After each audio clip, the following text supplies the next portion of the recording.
Welcome, everyone. Rummy and I are here to say Happy New Year. How are you today? Anyway, I thought I'd put Remy on my shoulder just mainly so you can distinguish which AMA I'm doing, because I am in the same outfit. If you happen to be someone who is a part of Terry's tribe, there you go. That's what's happening there.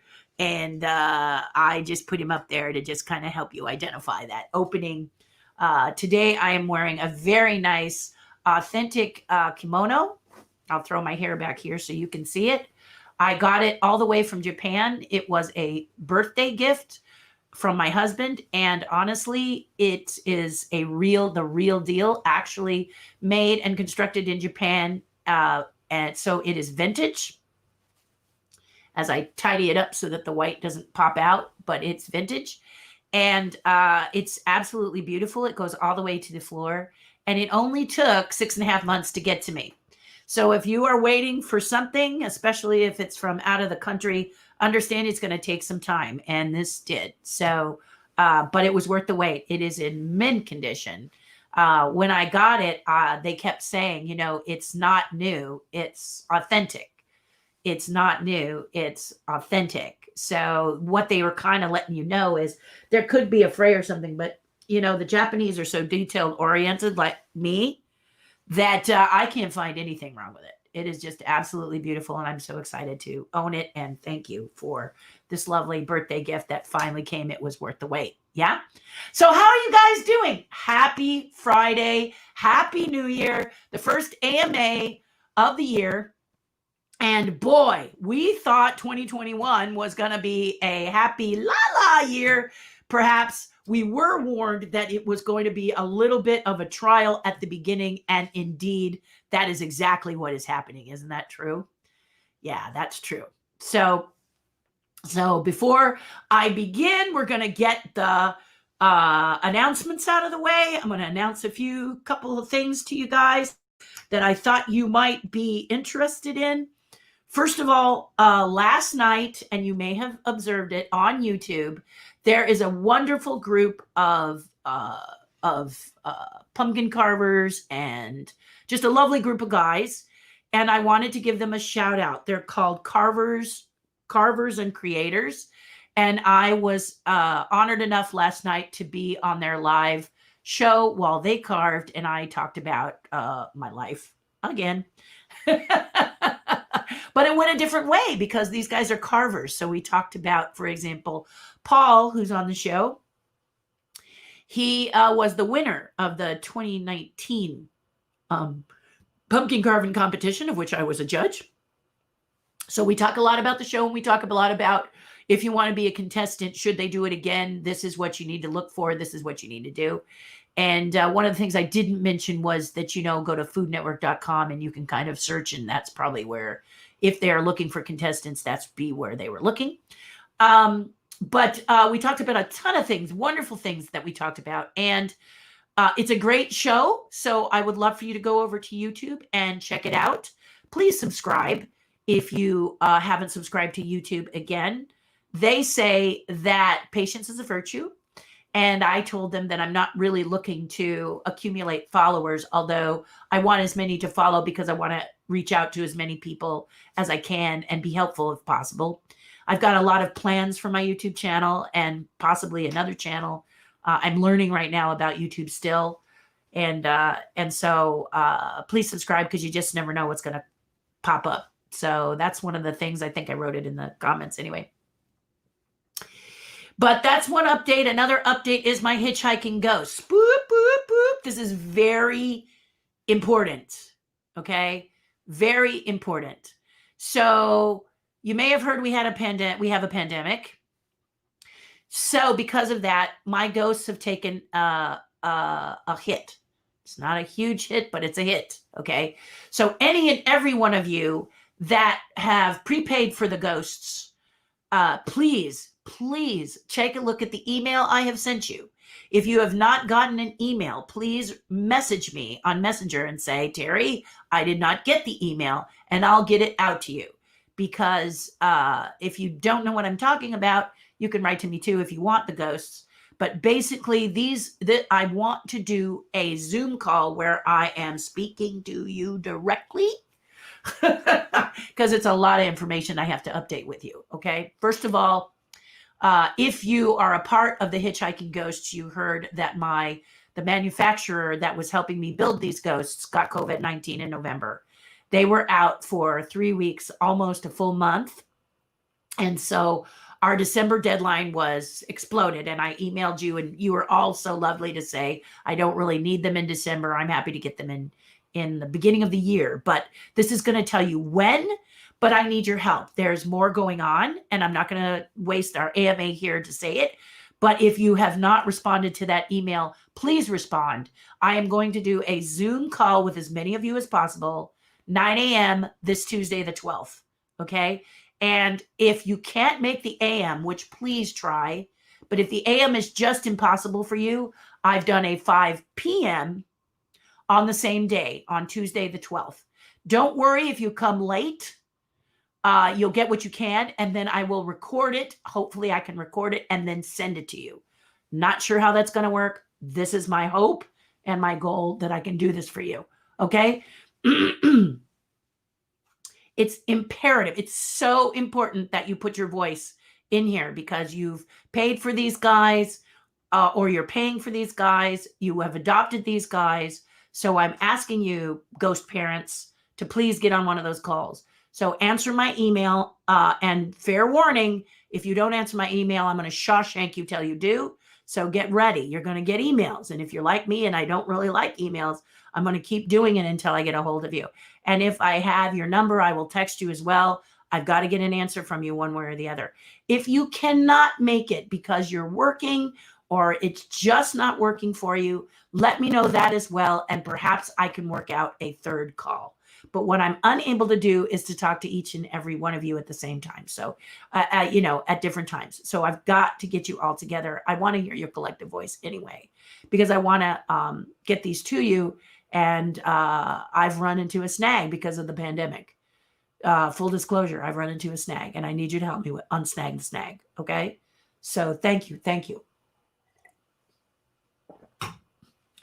They are beautiful. They are wonderful, but they've run into a problem. So I've been working out that problem, and I need you to talk to me. So please, in Messenger or answer the email, however you want to answer me. A lot of you have, so thank you. But there's a lot of you who have not, and I'm going to be looking over my list and then reaching out to you again, okay? Because I want to be sure we've got you covered, okay? All right, cool. Also, I want to do, what else did I want to talk to you about before I forget? I think, well, there's a million things I want to talk to you actually about, but I wanted to talk to you about Carvers and Creators because that's a great show. And then also, let me just check my phone really quick and see if my friend answered me. No, he didn't answer me yet. I was hoping he'd answer me. But I will be posting, my friend Thomas did a Ghostbusters Zoom show. I guess it was between Christmas and New Year's. No. Yes. And it's an autograph session. You can actually submit to him if you want me to autograph something via Ghostbusters. So I will post that link. I was trying to find that link before, and I couldn't find it. So I'm hoping that he'll email it to me, or he'll, here it is. Wait a second. Here we go. Okay. The interview is, so let me just do this for you guys. You give me a minute, because I want you to be able to go here if you want an autograph and if you want to see this show, if you would allow me to do this. Okay.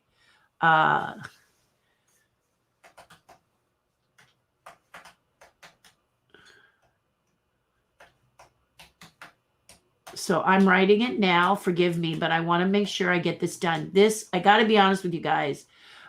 This has been a heck of a week for me. I've told people it's a hit the ground running week. So this is why I rested between Christmas and New Year's at the best I can.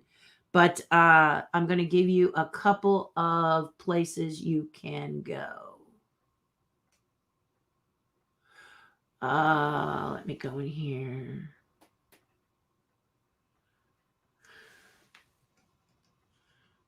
HTT. This is when I get all PS. So it should be a little H. See, always no HTTPS. I'm sorry if you have to watch me do this. I don't know how else to do it so that you guys get it right now, because things change. And if I don't do it, then you guys are going to be out of luck. I'm wondering if that YouTube he has a dot between it. I'm going to do the .be, but I don't know if that works. Let me check it. Good afternoon. There it is. It works. Okay, so that works. UTU. I'd never seen a UTU.be before. Live and learn. Okay. KM4. There it is. KM4 Q2. And guys, just grab this so that you can just put it in instead of me having to type it, but I'm still a kid. So there we go. JUTQP.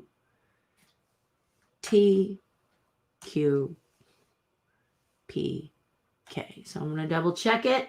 https://youtube.be. Yeah, /KM4. KM4. Q, make sure that's a Q. I think it's a Q. I gotta look closer. It doesn't look like a Q. It looks like an O.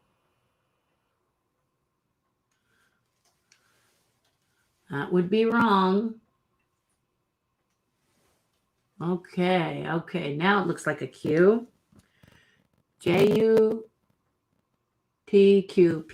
Okay, there it is.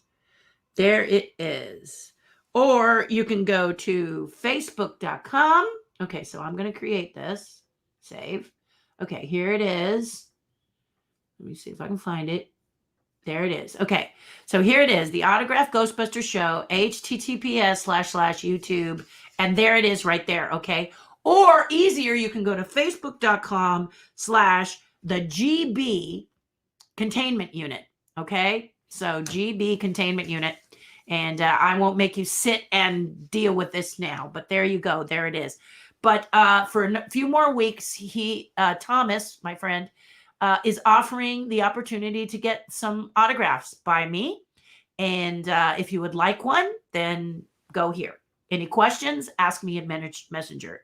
Again, the GB Containment Unit, facebook.com, GB Containment Unit. And that might be an easier way for you to find it if you'd like on Facebook. But that way, YouTube and Facebook, y'all are covered, right? Y'all are covered?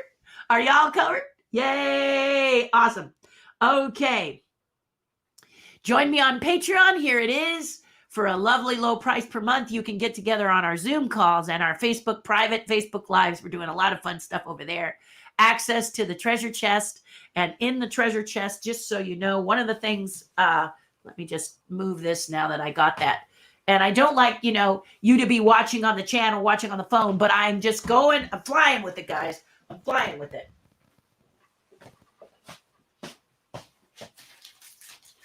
I'm just going to show you a couple of things that on Patreon we are giving away for the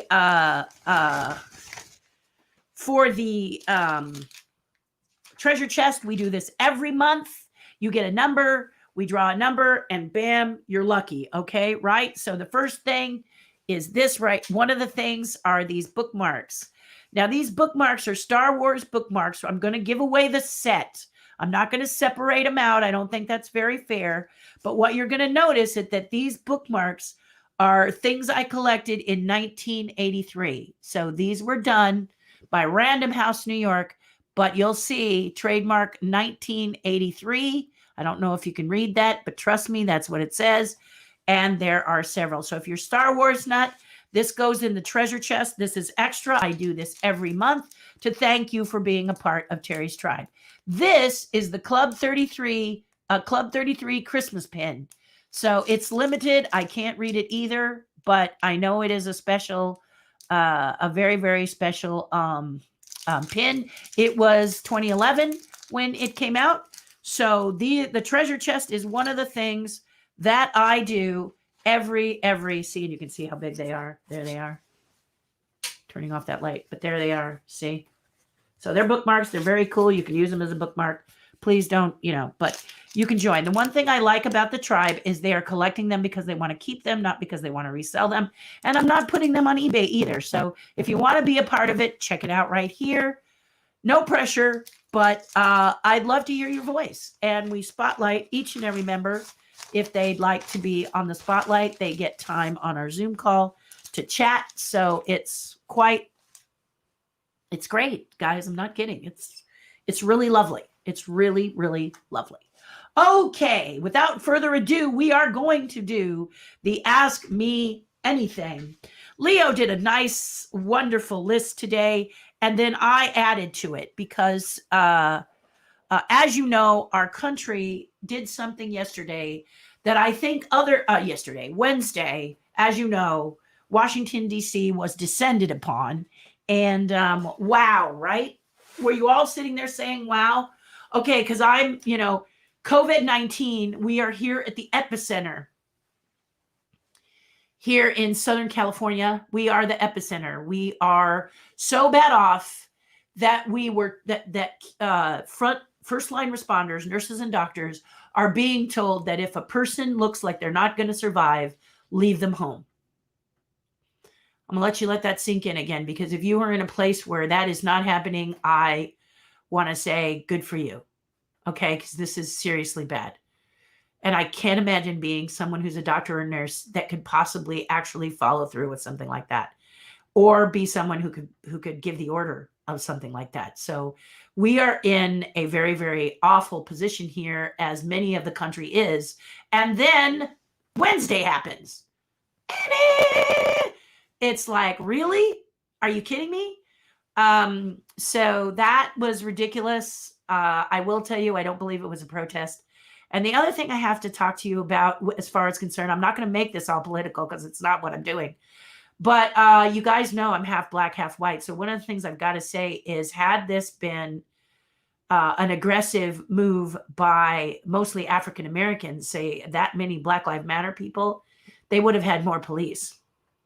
And this is the thing that many of African Americans fear, is when they're stopped by a police officer, they do fear for their lives. And why, we saw George Floyd in his situation. And actually in West Hollywood, I heard today that they have put up a poster, and in many other cities as well, that is an oil painting of the actual incident where he was restrained. And it's on a big billboard because African-American, or Black people, as I say, because a lot of Black people don't like to be called African-American. I don't know if you know this, but it's offensive to them. So I was raised saying Black people. My father said Black just, is best. My dad said that the thing that I think my dad's Black, obviously, but my dad said that the thing that mostly bothers him is the word Negro. So, because that was all through his school and stuff.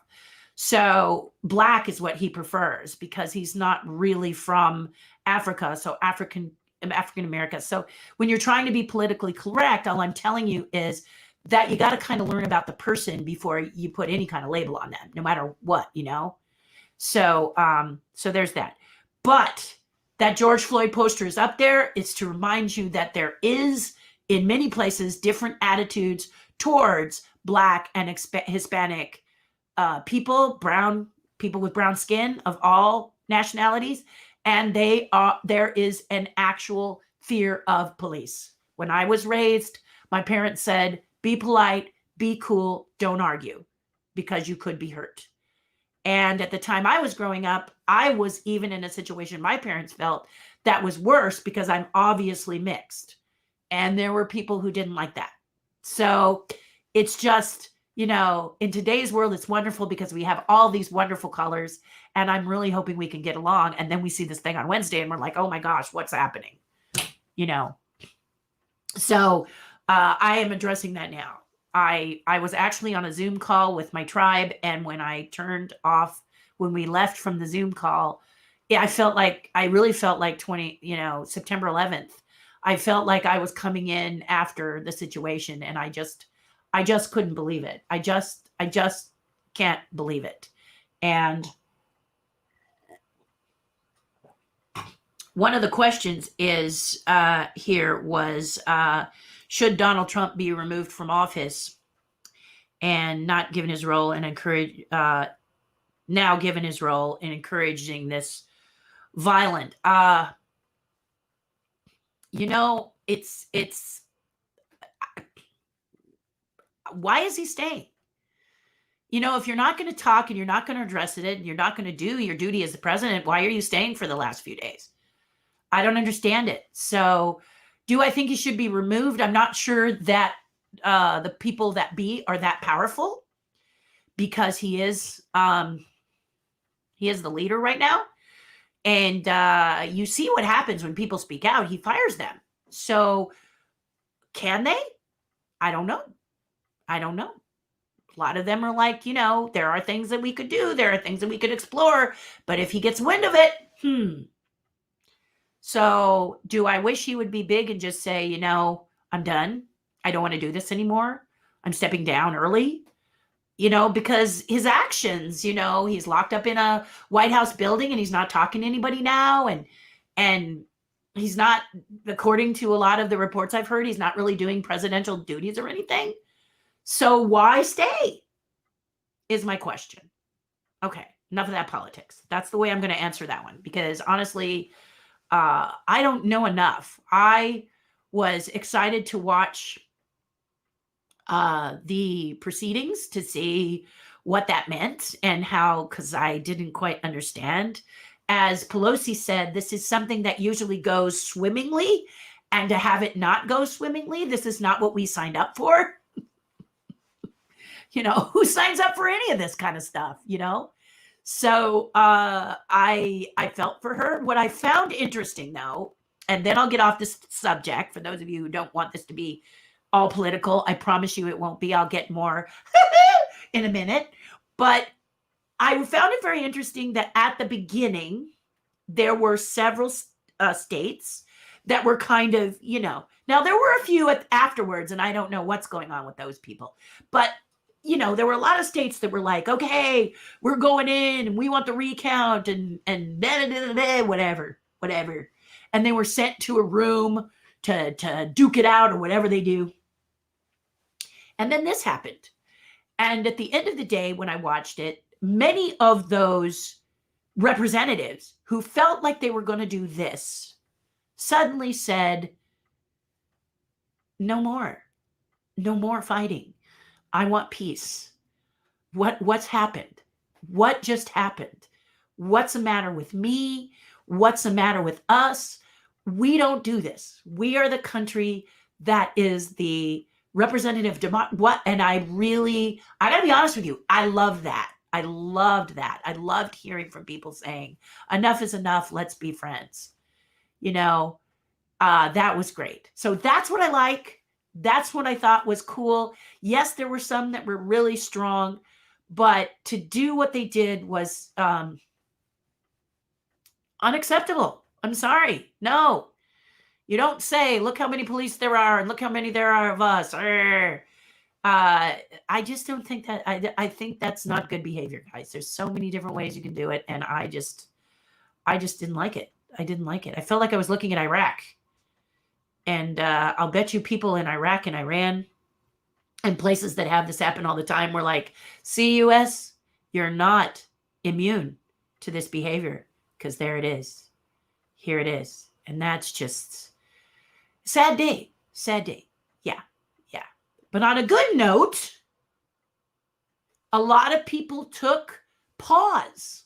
Not everyone, but there's a lot of people who paused and said, where am I? What the hey? Okay, what's going on? And And so from that, pause happened, and I'm grateful for the pause. So as things unfold, but lives were lost, and I think they weren't necessary to be lost. It was unnecessary for those lives to be lost in a situation like that, because this is America. Okay, I'm done. I'm finished. Woohoo! So I talked about the ghosts, right? I told you, please. And if you're someone who hasn't seen the ghosts, let's lighten this mood. Let's up this up and be positive. And let's take a look at these ghosts again, so that if you don't know what I'm talking about, you can learn what I'm talking about. Here they are, the hitchhiking ghosts. So if you ordered these ghosts, or even if you want to order these ghosts, you can write to me and I will explain the situation that's going on. You can get in on the call. You can get in on this whole thing and see them. But they really are beautiful and lovely. I worked very, very hard on them. And I will tell you that there's something very wonderful and new, I think, that will be popping up. We'll see. But I have to talk with all of you who have already bought them first. I have a horrible... I just all of a sudden my finger is like, ow! But there they are. And they're beautiful. They're lovely. They do illuminate. You can kind of see the light a little bit here. And there they are. You can kind of see how they work. This is kind of how they work. So there they are for you. And here they are on the shelves. You can see they're a little translucent, which is lovely. That's the lovely thing about them. You'll notice that they're dark in parts and they're light in parts. That is intentional. They're not supposed to be a light bulb. They're supposed to have that sort of specter, and you know how specters are. They fade and whatever. So that's how they were originally designed. And that's the ghosts. So please, I emailed all of you. I am someone who is full transparency when it comes to the creation of these pieces. Like a Kickstarter project, I don't start them until the money comes in, because I want to know how many of you are really serious about ordering them. I'm not a Disney where I can assume that you're all going to fall in love with them and you're all going to do it. And I don't have limitless cash, especially after COVID-19, of being able for this to happen. To make this happen. So you guys who have prepaid, and you know how it works because I do it with all my collectibles. This is what I do. So I'm just trying to get that white off of there. But that's the idea. Okay. So Hitchhiking Ghosts, super important. It's a Zoom call where I'm going to be talking to you and I can hear from you. I could do something like this, but then I have to look at your comments and I want instant response from you. It's that important. Okay. So it's that important. Okay. So thank you very much for taking a look at that, and so on and so forth. So woohoo! I got Disney Plus for Christmas. Yes, indeed. My husband finally, I probably will get a certificate, but it's interesting about the shows this year. Usually we are sent when we have to vote on movies. And it's a weird time, guys. I got to tell you, it's so strange. But we are getting a few DVDs in the mail, but most of it is Zoom calls. So today, for example, if I look inside my brand new journal, isn't it cute? I'm someone who loves to have paper journals instead of putting my calendar in I want my calendar written where I can open the page and show people how busy I am. And this right now isn't getting as busy, but I will tell you, I'm getting pretty busy. This first time is pretty crazy. But anyway, Disney Plus and the screeners. So today, at around what am I trying to say? And it's so funny because I'm looking at this and I'm going, where is it? Yes, I'm going to. So what I was saying is, so Disney Plus and other channels, when you are voting for the Screen Actors Guild, or you are like my husband, who's an art director. Sorry, I had to focus a little bit. as art director, we get screeners because we are going to vote later in the year for the Academy Awards. I say we, my husband, and then I am voting in the Screen Actors Guild Awards. Okay. But because of the pandemic, everything has been pushed back, right? So as a result, because it's been pushed back, we are looking at the screeners are coming in now. Usually they come in December, but this time they're coming in now. And so Disney Plus may give me a thing, but I didn't want to wait anymore. I really wanted to see a lot of things. And I have to be honest with you. I wanted to see Soul. I really wanted to see Soul on Christmas Day. And so I was so excited, and it did not disappoint, did it? What a great, wonderful, fabulous film. Soul. It was lovely. Oh my gosh, what a great little movie. So if you haven't seen it, or if you need a reason to join Disney Plus and you haven't already, most of you have, I think, please go there and check it out. It is adorable. I really love it. I just went. I really, really, really loved it. I was so excited to get it. These screeners, so today what happens is rather than send you a screener, they send you a link to a movie they want you to watch. So today in the afternoon, I was sent a link to a movie called Pieces of a Woman. And then afterwards, we get a Q&A, a Zoom Q&A with Martin Scorsese. So that's kind of, we used to be able to go there, sit in the audience, and actually meet these actors of these films and directors and stuff. But now this is how we meet them, is via Zoom. And my calendar is getting fuller and fuller and fuller of these. So I have another one that is up. I'm trying to remember the name of it, but it's Q&A with George Clooney. So it's a Zoom Q&A. So how many cues can we have and how many answers are we going to get? I don't know. These are very unusual and extremely weird and strange, but I'll tell you one thing that I love about them is I can get into just about anyone I want to. So if I see something, I'm trying to get to see everything that's new, but this is how they do it. They announce you, hey, Screen Actors, here is another chance to see a movie, and here are the people that are going to be talking about it. So it's pretty exciting. It's very, very exciting to see that. Some, like I said, will send it to you, but others, so it's like, okay. So right now I have Pieces of a Woman, and Martin Scorsese is talking about it. And then George Clooney is Trial of Chicago, whatever that is. No. Trial of Chicago is not George Clooney. It's some other group.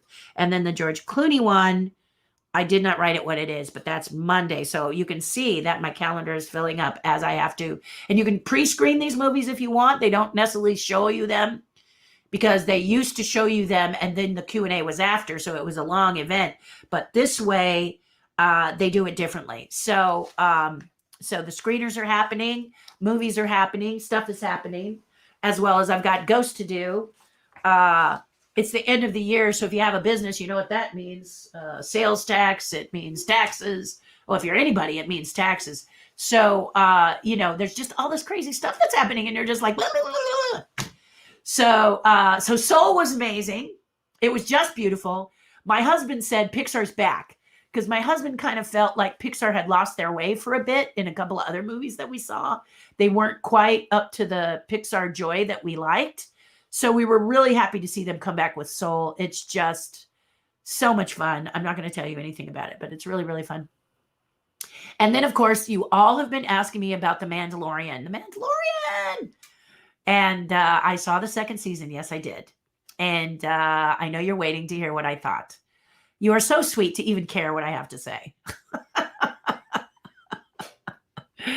Yeah, I'm a Star Wars freak, but I'm a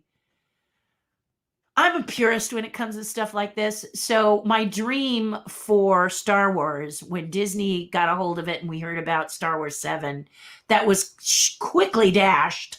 7, 8, and 9 are really not good. I'm sorry, they just aren't. And the last one was really terrible. So, but what I want to have happen, The Mandalorian and Favreau are really working to make happen. And that is that Star Wars is working like the Star Trek series. So for those of you who love Star Trek, okay, I love the original Star Trek with William Shatner and Leonard Nimoy. That's just me. I was raised with it. I love it. I have the entire set on DVD. I adore them. I adore these guys. And I didn't watch a lot of the other spin-offs. But that being said, I do think those characters are very interesting. I've peeked in and taken a look at them. They're just not my thing, but they're very good. Data and the girl who plays the Borg. I did a show with her, and then I went and watched the show where she was the Borg. She is adorable and sweet, and I said, "Oh, I'm gonna go check her out." But I wanted Star Wars to do the same thing. Star Wars universe, like the Star Trek universe, where you have threads go off and you follow different people's stories. So because in between the time that Star Wars happened, my time, 1977 through 1981, okay, that's my era. And if you weren't born then, I'm really sorry, because to sit in a movie theater and be hit with a movie like this is an experience I hope you will experience sometime in your life, but it was jaw-dropping. Just bam, it was amazing. It was amazing. And so it was like nothing we had ever seen. It took my breath away. It was just unbelievable. And for those of you who are new and you don't follow what I do or how I do it, I saw Star Wars 181 times, and I'm in the George Lucas's Skywalking because of that. And also, I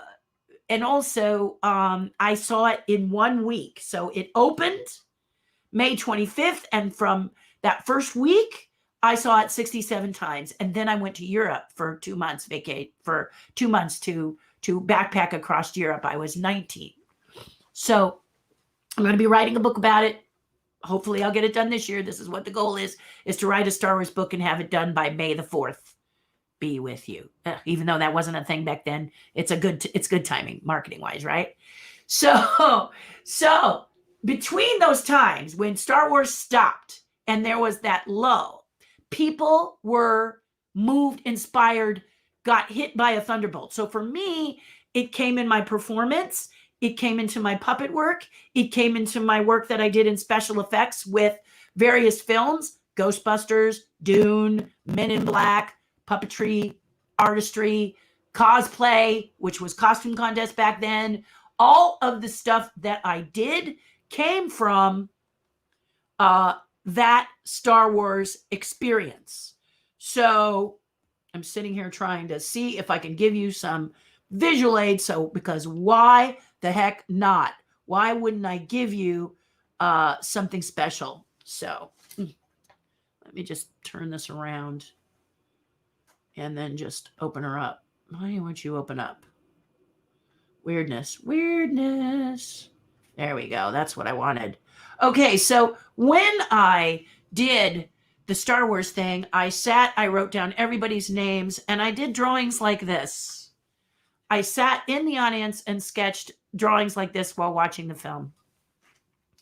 Okay, I was obsessed with this movie because it changed my life. So what am I trying to say? I feel like Favreau sat right next to me in the theater. Maybe not those first 67 times, but definitely during Empire Strikes Back. He was affected, as many were. The writer of Clone Wars, he was the same. Okay, so you had people who wrote books. You had people who did animations like Clone Wars. You had all of these creative people who were suddenly inspired to create things in that in-between because we were hungry for this exciting stuff. So I wanted to be sure to make sure that, I was starving for it. I was dying for it. So I started to create cosplay, but I'm a costumer. And I started to create costumes that work. So here's my Wookiee. I'm on 11-inch lifts, 10-inch lifts. It makes me 7'3", like Peter Mayhew was. I'm a little puffier because I was a skinny girl, so I didn't make a really skinny costume, but that's my Wookiee suit. And then this is my New Hope. So the New Hope that you see over here is that I designed an outfit after seeing Empire Strikes Back. And those of you who saw Empire Strikes Back, remember there is another. So I said the other is a girl. I didn't know that for sure, but the other is a girl. I sculpted this Yoda puppet with a pair of scissors, hand-painted ping pong balls, little teeth. The outfit is mine. I built that lightsaber you see down here. I built that from scratch, the gun belt from scratch. My friend Jean had done the blaster that made noise. So the costume was, as I usually do, crazy detail. And I went to conventions and competed. So this was how Star Wars blossomed in me. And then later I kept looking and meeting people like Rick Baker and Lance Anderson and people like that to see if I could get into the film.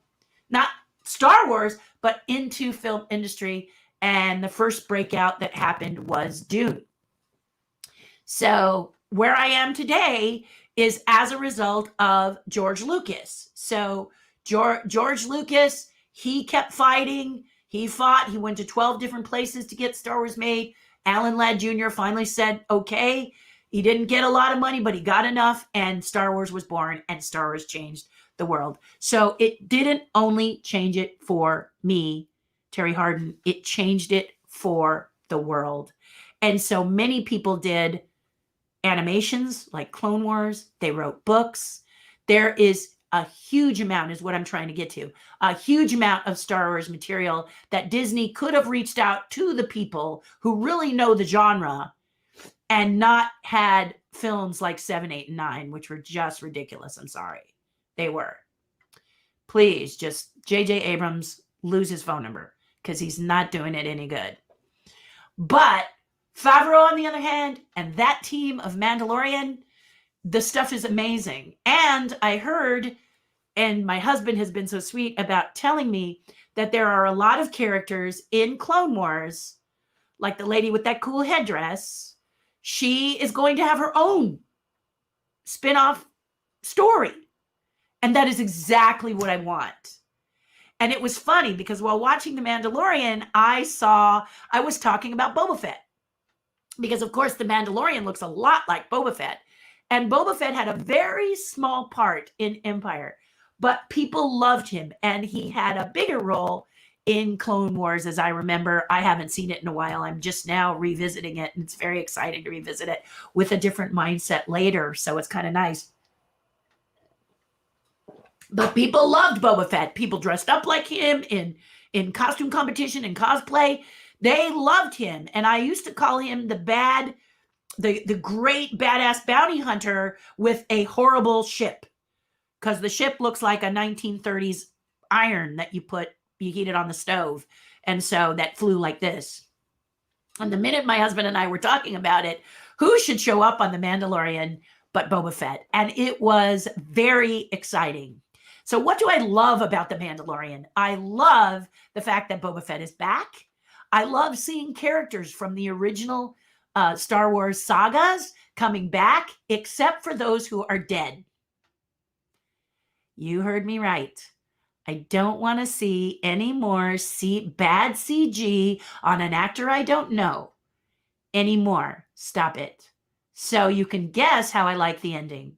Many of you might have liked it, but when I saw that green lightsaber, remember, I saw these movies a lot. So the green lightsaber pops up. I know who that belongs to. Okay? And my heart sank. There was a little bit of hope for me because I was hoping they would cast an actor as the young Luke Skywalker, just someone who sort of looked a little like Mark Hamill and they just made, did the young Luke. And no, they did this horrible CG that even on television looked bad with Mark Hamill's face on it. And I don't want to be like the Sixth Sense guys. I don't want to see dead people. I don't want to see it anymore.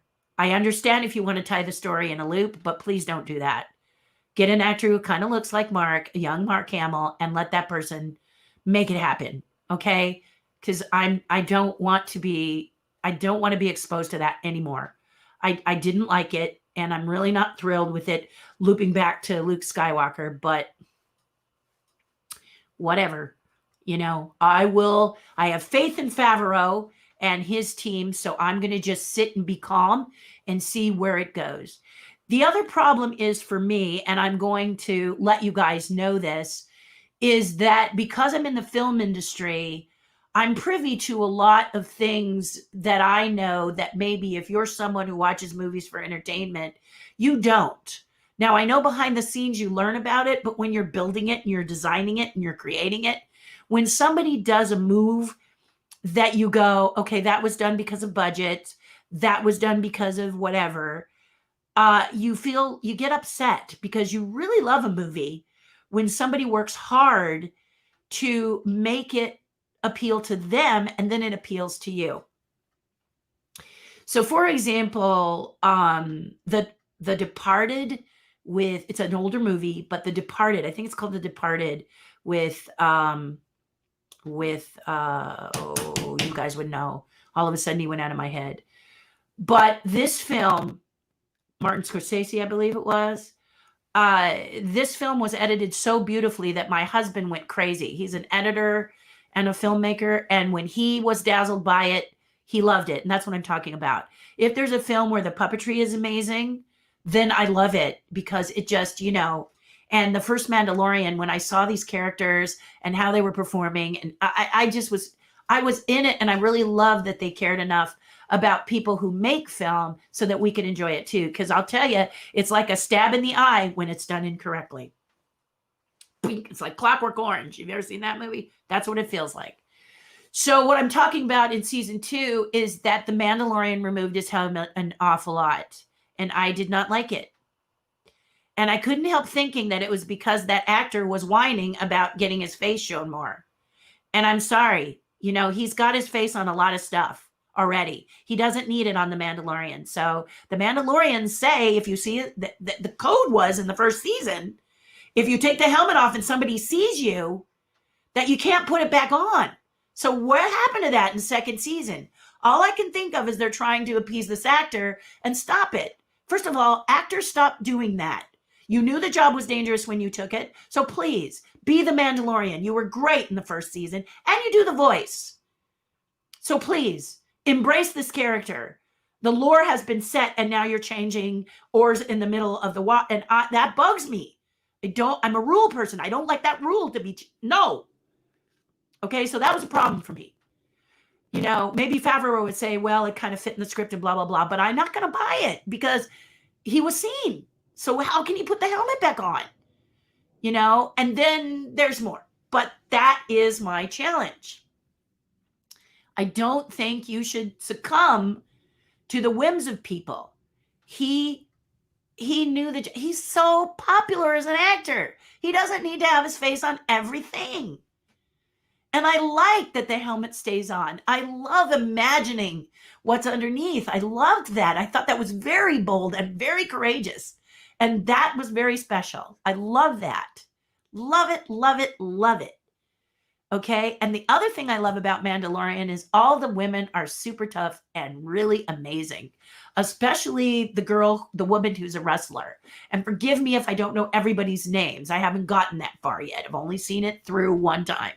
But she is amazing. And I looked at the behind the scenes, which is kind of not as good as I'd like it to be. But one of the things that I loved was her talking about season 1, when she was the one who actually pulled him all by herself. She picks up the Mandalorian and she drags him to keep him safe. And she said, they were going to have her, they were going to help her do by putting rollers underneath or to take the weight in some way. And she said, nah, I got this. And she did it. And she's just amazing to me.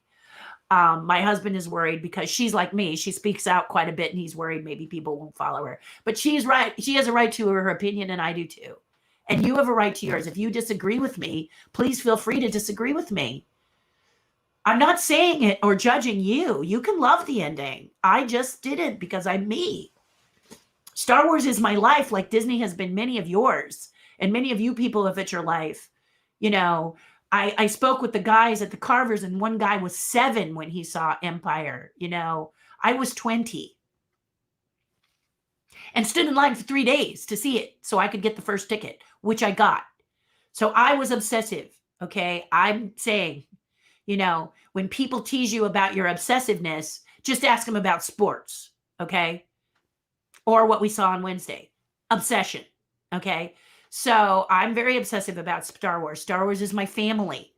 And some of the things that have been done are a slap in the face to me. So not necessarily on Mandalorian, but you start to play with the rules. I'm worried that Favreau is getting pressure from Disney to do a few things, and I want him to keep to his vision. And I'm encouraging him. You got this, Favreau. You guys have got this. You're doing spin-off stories. You're going to do one on Boba Fett. You're going to do one on this lovely girl with the headdress, who's super amazing and Jedi and cool and wonderful, whose name I remember but can't pronounce. And she was awesome. She was awesome. And it was the women are so awesome. The one that is the sidekick to Boba Fett was fabulous. Did we remember? He says, "Hi, good to see you again." Whatever. It's wonderful. It's wonderful. Wonderful. So I'm eager to see more. I'm glad there's a season 3. But Favreau's got it. And so does the man who created Star Wars, who is the one that co-creates and co-produces Mandalorian with him. You guys have got this. Don't let these people pressure you. We, the diehards, are going to love what you do. You know it because you've seen it. You've experienced what we've experienced with that, forgive me, chasm of nothingness between 1981 and when Disney got a hold of Star Wars. Yeah.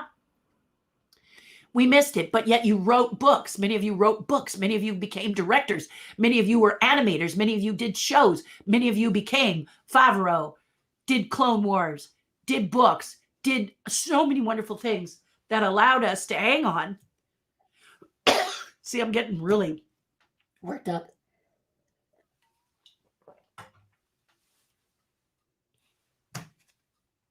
And get us all excited about it. Okay? Whenever it's your passion, you're going to get excited about it. If you get the opportunity to see the Criterion Collection, I highly recommend, if you love Godzilla, to watch the commentary on Godzilla, especially the Japanese version, and listen to the commentator. He really is into it. It's his baby. It's his excitement.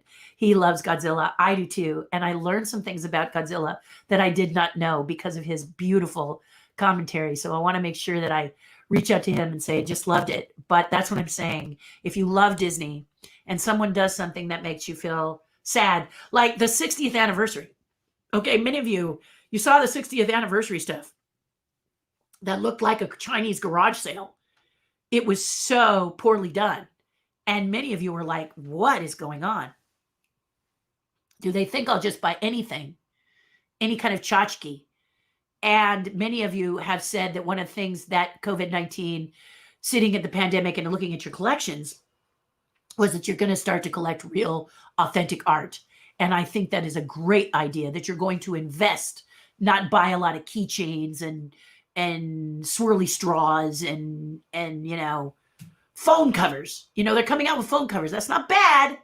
If you want it with you, power to you, But many of you have said, I'm going to save my money up and collect authentic art, and I want to create that for you. So that's what I'm talking about.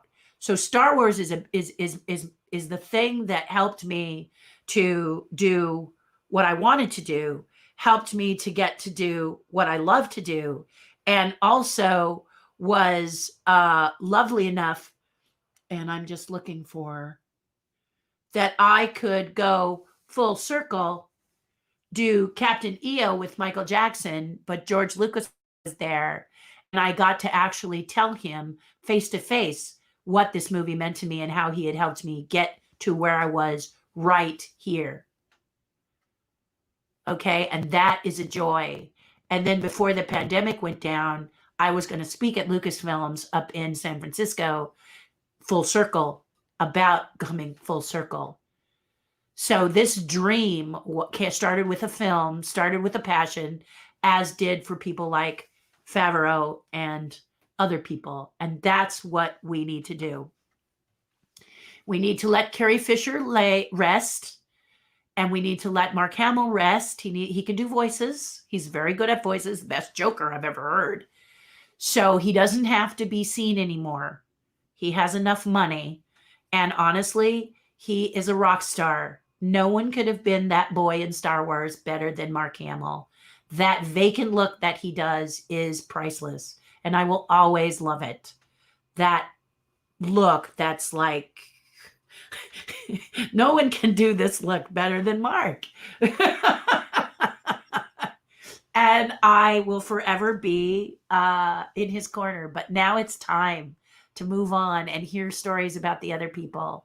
And I was just excited to see that that looks like that's what Mandalorian is doing, is creating opportunity for these other characters to create new shows. So now we'll have Mandalorian, and then we'll have a show about this young lady that's also being done by a female director. Woohoo! Right? So, you know, a lot of good stuff coming from that show. So, but don't cramp, Disney. Don't cramp your artist. Let Favreau's wings be open. Let him and I can't remember his name who does Clone Wars, forgive me, but let these artists be artists. Let them spread their wings and you will not be disappointed. Don't try to micromanage them. When you put too much micromanagement on an artist, you stifle them. And when you stifle an artist, he can't move. And then we get Star Wars 7, 8, 9. Okay? It's not all J.J. Abrams' fault, but Disney had their hands in the cookie jar just a bit too much, and J.J. probably is a people pleaser. Got to stop it. Okay? You got to be true to the genre. All right? You don't want to not be true to the genre. Okay? So I know I'm talking a lot about Mandalorian because you've all been wanting to know, how does Terri like the Mandalorian? Well, now you know. Yay! Love it with a caveat. Okay, overall, I thought there was some great stuff to be had, some great stuff to be seen, some very interesting ships. When they talked in the behind the scenes that people like to see effects, that is not me. Sometimes there's too many effects and then story is lost, and I don't like that. I don't want to see so many effects that you lose a good story. Start with a good story, and then the effects are the seasoning in your dish. So if your dish is the story, you season it. Your salt and pepper sidekick characters, your salt and pepper thing to enhance the story. Too much effects will make it too salty. And then we go, ooh. Okay, so too much salt in the dish. Ooh. Okay, so you don't want that to happen. Too much of a seasoning. Ooh. Okay, even if you love that seasoning. So that's why you have to think of it story first, and then bring that story out. Put those colors in so you have this rainbow that happens, as I felt about Mandalorian season 1. And season 2 is following in the footsteps, but I fear Disney's getting a little bit too much into Favreau's head, and I don't want him to do that. I want him to stand strong. If he ever sees this, which that's being pretty pompous, Favreau's watching now, I just want to encourage him to stick with his plan, because his plan is a good one. It's been the best thing I've seen for the Star Wars saga since Empire Strikes Back. I am so excited about it and so thrilled about it that I just want to encourage him to stick with his plan, because that's what made us all love it. You know, the idea of bringing in a Yoda type character and making it a species and not Yoda is exactly the kind of thinking that I love. Gogu, okay, Gogu. Sounds like a yogurt, but it's his name, so leave him alone. And it's adorable, and it's sweet, and it's fun, and it's wonderful to see him start to find his powers, his discovery. We're all excited because we all know what Yoda is capable of. So it's fun to see this little baby come into his power. That's all yummy stuff that we're dying, edge of our seat, waiting to see, right? You know, and it's just beautiful. And the bond he has with the Mandalorian is lovely. And the strength of Boba Fett, the women are strong. It's just great. And anytime a new character comes in, so I love seeing Boba Fett. All of a sudden that horrible iron comes in, And then what they did for people like me is showed that Boba Fett has had, since we last saw Boba Fett, he's done some revisions to that ship. And now that iron looks pretty doggone cool. So you go, wow, that's pretty cool, So it's neat. And I don't mind character crossing. Just cast people to play those characters, okay? And really study and work hard on your casting. Because when you do, we get little gems and prizes like many of the women, like the Boba Fett, even like the Mandalorian, helmet on. All of it is a gem and exciting and fun and cool. So I'm looking very, very forward to season 3. I know that's a long-winded explanation, but I knew you guys really wanted to see it. So that's fantastic. Did not like Mulan. I thought Mulan was not good, live action Mulan. Animated Mulan is one of my favorite. It was not I don't want to see this kind of movie like Dumbo. When I saw the previews to Dumbo, I just would not watch it because one of the problems is you can't unsee something that's terrible. So I just did not like anything about Dumbo live action. So I never saw it because Dumbo is very special to me. As an actor, when I want to cry on cue, I sing Baby of Mine to myself. And if I keep singing that in my head, tears start to come natural. So people say, wow, you can cry on cue. That's because I found a trigger that makes me cry. I do Baby of Mine. And then it gets bigger and bigger and bigger. So I'm going to stop it now because my eyes are. But that's why it means that much to me. So because of that, I just won't see that one. But I did watch Mulan because visually Mulan is beautiful. The actress is very, very good, but the story is not good. The story is it's rough. So rather than attack it, it's just too tough. They made her a superhero at the beginning. I'll do a cliff notes on this. They made her a superhero at the beginning, so she has nowhere to go. She's already here, so there's nowhere to go in the story, right? And in the original Mulan, she's a screw up, isn't she? She doesn't want to be a lady. She has different focuses. She has different things that center, and aren't we like that? We don't want to be a lot of times like the norm. We're the misfits. We don't. The square doesn't fit in the circle peg, or the circle doesn't fit in the square peg, right? So this was the original Mulan, and this other one is a superhero, so she has nowhere to go. And this young one has to not only find herself and figure out what she's going to do, but now she's a man. And she has to deal with that because she wants to save her father. In the new one, she does the same thing, but she's badass, so, it's just tough. And then they decided that one bad guy isn't enough. You got to have two. And the problem with two is that the character, if you've seen it, one of the characters in there is really super bad. So why is she even bothering with the other guy? Just sizzle him and move on, So that was a problem for me. And then the big thing is that when the movie is set, the time period that the movie is set in, women were best seen and not heard. Do your job, be quiet, good little woman, okay? So now we're supposed to believe in the live action Mulan that because she's just tough, all these men are going to now follow her. And I just didn't buy it. So the line in the animation one that worked so well, and she rides up to the commander and she says, you would listen to Ping, why won't you listen to me? And he still goes, and she rides off to prove it, is more realistic of that dynasty, right? But in the new one, you got the guy saying it just doesn't work. It just doesn't work. So again, I think Disney either needs to think more about their live action before they release the live actions, or they need to have Kenneth Branagh do more, because the Cinderella is still my favorite one. It's thought out. It is a nice companion to the animation without, making the animation irrelevant, or the animation making it irrelevant. Both of those are beautiful. The Cinderella is still to date my favorite. And I think it's just beautifully done. And I think Branagh is the reason.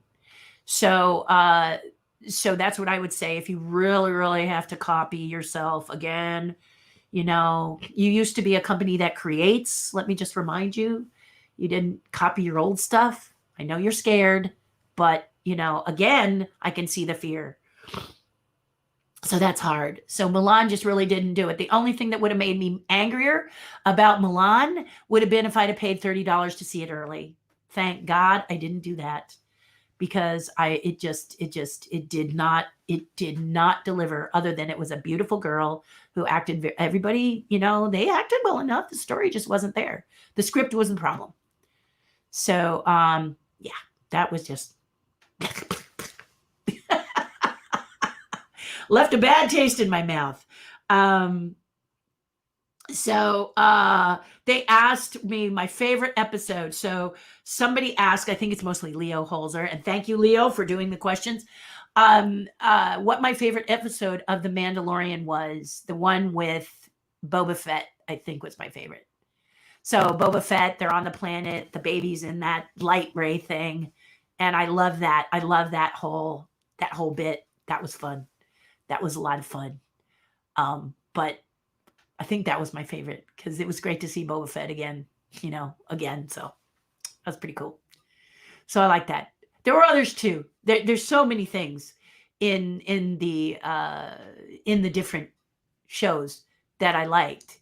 The last one was the one that I liked the least, because it just just didn't work for me. But that was me.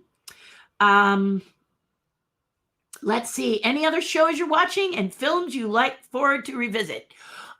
Gosh, guys, have you seen A Day at Disney?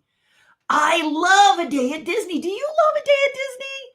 It's so wonderful. I'm an Imagineer, and I know a lot about Imagineers, and I know a lot about Disney legends, and I am an Imagineer. But I love learning about A Day at Disney. So the first one I saw was the diver who cleans the stuff for the submarines in the Nemo ride. Oh my gosh, what a great story. And then there was the story of the candy maker. I loved that one, her point of view. I just liked getting cast members' point of view. I think this show is brilliant. I love seeing people talk about their lives from the other side, and I don't necessarily get that often. So I just love this show. I also like the one with props. Many of you suggested that I do this prop one, and I love that. I have many of my own, but it's really neat to see what other people have, and they talk about it, and they talk. That is a fun show too. I love that show. I also love the 616. Have you guys seen the 616? That's about Marvel and comics and the challenges of creating story in comics and characters in comics. I never read comics, but I love graphic novels. And on my Patreon page, we have an amazing comic book writer and illustrator whose name is Chris McCulley. And Chris actually explained to me, took the time to help me to understand about the process of creating something like a comic book. You just don't burp it up. It takes work. And he explained to me, and then I watched this 616, and I got to actually see the different levels of what creates a comic book. You have the story concept artist, and then you have the person who does the pencil sketches, the person who does the inking, and the person who does the color, et cetera, et cetera. So story, then inking, then color, da-da-da. But if you're lucky, you get a bargain, which is someone who can do the pencil sketches, the inking, and the color, and story if you're lucky, which I had no idea it was that broken down. And then Chris says to me, a graphic novel is just a giant comic book. So why I like the graphic novel over the comic book, I can't even say, but I do. And this 616 was great, as they follow the need to create a modern character for this 20 time period. If you haven't seen it, check it out. 616 is wonderful. My husband was looking at it. I didn't think I would like it that much. Absolutely fell in love with it. Absolutely just went gaga for it. It's great. And I love digging around in Disney and finding a new thing and a new fun adventure, learning about the animals that are in the animal kingdom and how they're taken care of and what is happening. I just think that is, uh, I'm a documentary person. So I love that sort of stuff. I love seeing the true stories behind the people. And so a lot of that stuff is great. And if you guys come across stuff that you like, please let me know what I should be watching because I'm really loving it. And dinosaurs is coming. So I did a lot of seasons on dinosaurs. I was team baby Sinclair, not the mama, not the mama, not the mama.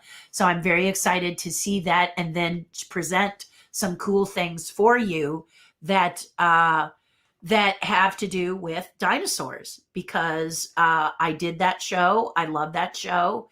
And let me see if I have any pictures that sort of share that show. But dinosaurs is a big one. And I don't really see if I have any dinosaur stuff to show you, which is funny because I should. So I will pull out more and make sure I show that to you next time. Around dinosaurs, I will show you some dinosaur stuff. I promise to give you some cool dinosaur stuff, but also country bears, which I played Big Al and Trixie in. And so you get the opportunity to see that. Let me show you some. Let me just show you some behind the. Oh, here we go. Dinosaurs. Here I am. Baby Sinclair's arms on dinosaurs. So that is coming at the end of this month, and I hope you'll watch it. It was a great show to be a part of. It went over 100 episodes, and it's just a fun, thoughtful show, and I'm really happy it's coming to Disney Plus. That's really super cool. And there I am again. So here you can see that my dear friend Jane Gutnick, she's the one outfitting me into the arms of baby Sinclair. And you can see down here, there's the arms, and then there I am right here. I have what I call the anti-hair device because my hair is stuck straight up. So I didn't want baby to look like he had armpit hair or a small dog in his high chair. So that's what we had to do. But I will talk more if you are interested about some of the things that it takes to create a show like this once it's up. I'm more than happy to do that. And you'll just really enjoy it because it's a lot of fun. Here's another one of me underneath there. So here's how it works. My arms are going through two babies' arms in the high chair, and then my head is turned. And then the person right here is Bill Beretta. He has his Earl Sinclair head off while he's talking to me about the scene and the show. So it's really exciting. Puppeteers are so close when we're a team that you can't put paper between us when we do these characters. So as far as COVID-19, I don't know what the future of puppetry is. Will we all have our own characters and then assistants near us? It's going to be an interesting challenge. And so I'm really glad that the vaccine is coming so that we can possibly continue to do some really cool stuff as far as these puppet shows. But I did dinosaurs, baby Sinclair, country bears is here. So you can see country bears right now.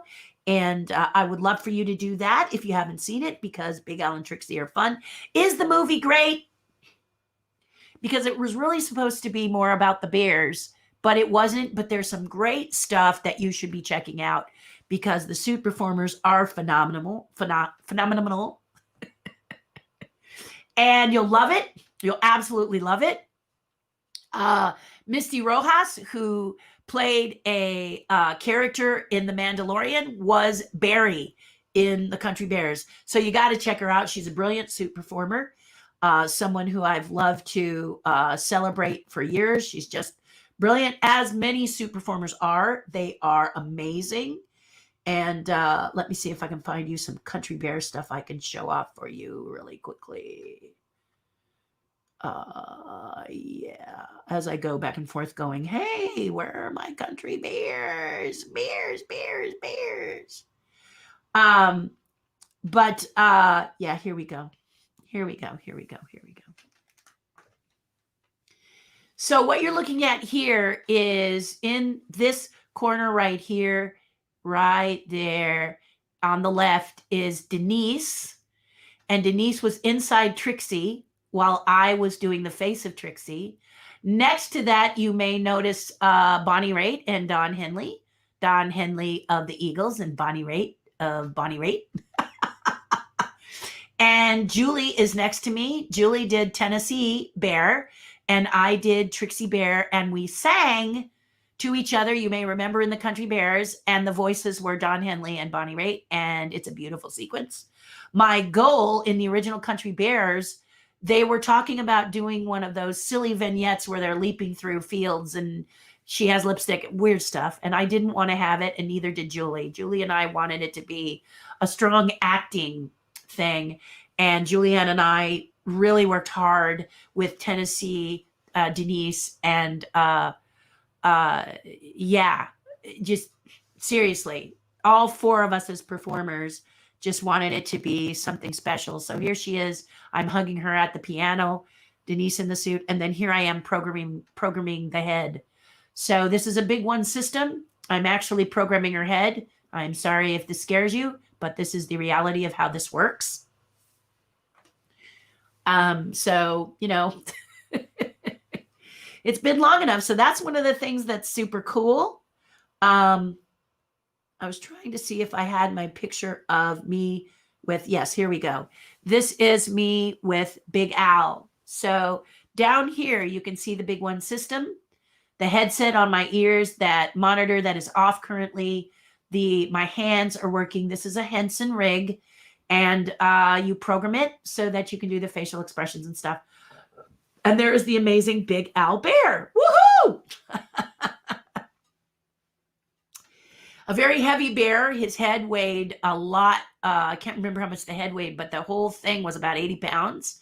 And so John Alexander, who's inside, we had to come up with an idea of how to make this bear perform to the best of our abilities, because it was a very confining, restrictive suit, extremely heavy, much heavier than the other suits. So that's what makes, that's kind of what makes it so cool. But I'll talk, I can talk more about the Country Bears. If you're interested, let me just show you a couple of other things. Here is how a bear communicates with the director. This is the director of the Country Bears. He also did the Animaniacs, Peter Hastings. And when Denise wanted to talk to him directly, she spoke through the mouth. And then I was on headset. I could hear from her too. If during a scene or sequence she had any challenges or trouble, she would tell me, and I would stop the take if necessary and convey it to production. But it's really cool. There she is as Trixie, and she's talking with Peter. It's kind of a cute shot. Here is the other side, the Big Al side. Here is John. If you guys like the movie Men in Black, he played the crazy character in the Flying Saucer in Men in Black 2. And then next to me is my heartthrob, Christopher Walken. I actually got to read opposite Christopher Walken, A Dream Come True. Then I'm standing next to the bear in a couple of places. Look how big his head is compared to mine. Yeah, so there's lots of stories on the Country Bears. If this is a movie that you like, there are questions you can ask based on the Country Bears, and I'm more than happy to share them with you. Captain EO the same. If you have a Captain EO question, all of that is possible. So I'm just sitting here fighting with this, trying to see if there's anything else. Oh, yes, there's one more picture I can show you. There it is. So there I am in the side. This is the saloon, bar/saloon, if you will.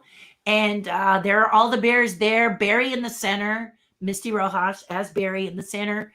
And isn't he adorable? Isn't he cute? He's so cute. Anyway, and then you have various of the actors and everything in the bar. Queen Latifah was the bartender. That was another cool thing to happen. But then the character, the lead singer from Stray Cats, there is a battle between Zeb and him as they do the Daniel and the Devil or whatever, and they do a violin face off. If you haven't seen the movie, be sure to watch this, because Tony Prince, who's inside that suit, is one of the most amazing performers as well, and he works really hard. I mean, you'll watch him do it. And the only way these people can see and breathe is through the mouth. So as puppeteers, we have to create certain incidences where they can get air inside. So for example, so that they can see, okay, or yeah, and then they just get a quick glimpse of it to see it. So that's what's so important. So this will kind of give you some ideas of some questions you can ask about these characters if you've seen the Country Bears, and you can do the same about the Seasons of Dinosaurs. So if you have questions, you can reach out to Leo Hulzer and he will put them on my list, or you can, ask me as we're going through this event. Yeah. Just some suggestions for you, right? Also, if you are not yet a YouTube subscriber, or you have subscribed to YouTube, check out this playlist. This is a playlist of the Foster Farms chickens. Those of you on the West Coast know I've been doing a commercial with Foster Farms since 1993. This is my friend and lead bird Drew Massey, but I designed the original designs of these birds. I was the designer of these birds, and then Rick Lazzarini made them walk, and he took the designs to the next level because it's his studio and he's very talented. And how it works is there are 2 puppeteers per bird. You have the leads that are in the head and the body. That would be Drew and I. And then you have wingmen who do the wings. So, so you can go to my YouTube channel and you can, let me just give you where that is so you don't have to work too hard. Here we are. If you go to my YouTube channel and look at that playlist, you can look at all the commercials that I did, no matter where you live. So they were only West Coast, but if you're East Coast, this is your chance to have them all in one place and you can take a look at them. I've done every commercial. We've done every commercial, and they're really a super lot of fun. We did some crazy stuff. So again, go to this, subscribe, and then you don't even have to wait. The playlist is up. I put those all in a playlist so you didn't have to work too hard to see them. And you're really going to laugh. They're really, really funny. They're really, really wonderful. One of my favorite things I've ever done. So I hope you will do that, and I hope you enjoy it. And then post in the comments or hit me up or let me know how you like them. Okay. If you love them, just let me know if you love them. Okay. Okay. There we go. Okay, good. Okay. So here's another shot. This is pretty amazing. This is, well, it's crazy and amazing, right? This is us in downtown LA, and we are on the top of the LA Times building, which is no longer, not because of COVID-19, but because who reads newspapers today? Very few of you do, right? We are 15 feet off the roof in this pyramid, on this glass pyramid. And if we were to fall through, it was a 35-foot drop. So Drew is the most lighted bird on what I say is the right. And then on the left is me in the little bird. And you see how they have the legs and the bodies now. That is Rick Lazzarini taking the design, the original design, concept design that I did. And then he designed the rest of it. He figured out how they can walk. You'll see that they ride bicycles. You'll just go crazy. They dance. They do all kinds of stuff, and Rick Lazzarini is good. He's also my wingman. So Team Passenger Chicken, the 2 puppeteers are myself and Rick Lazzarini, so it's really fun. There are times, there's one called Road Trip, where Rick will say, you only need 1 puppeteer in the puppet. And so Rick will say, can I do it? And like there's a long shot in Road Trip where the passenger chicken hits the mailbox, and that's actually Rick doing that, because he if there's something he's really kind of privy to, as long as we don't need both of us, and it's a longer shot, then yeah, he gets to do it. We're a team, so that's how we share it, is we're a team. So it's cool. So I hope you will do that, and I hope you will be a part of that and see that and enjoy that. And basically anything you want to talk to me about, sculptures or whatever, or you want to see something in my collection, feel free to talk, to just give me a hello. Okay. So let me just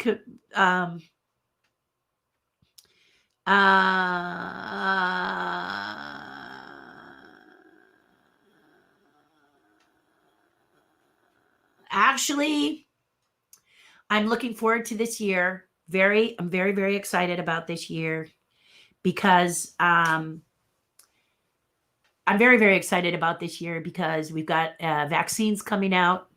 And so the one thing I will say about that is it's going to take 10 months of mask wearing and social distancing before we can possibly remove the masks and stuff. And that's hoping that everyone does the vaccine and we can get, what do they call it?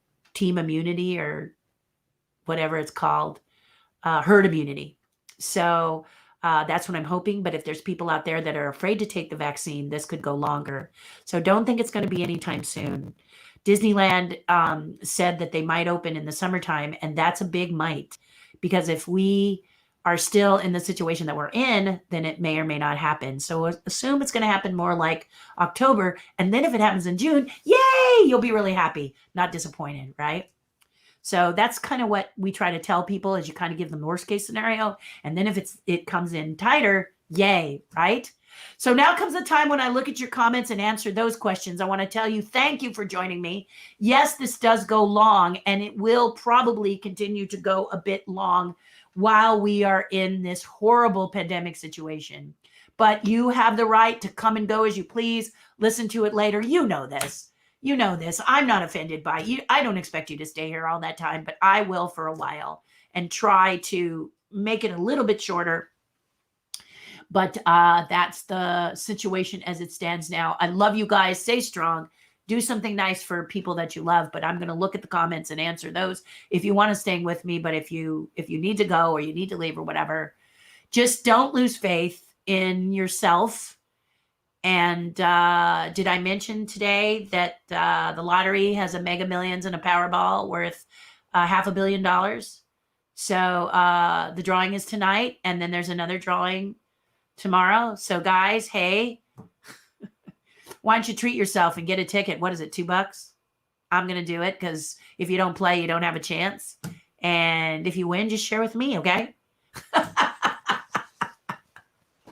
Anyway, I'm very proud of you. I really love you. Thank you for joining me. And let's go look at the comments. Most of these are going to be good morning, like from Melissa, and rats from Leo, who saw Remy and screamed rats.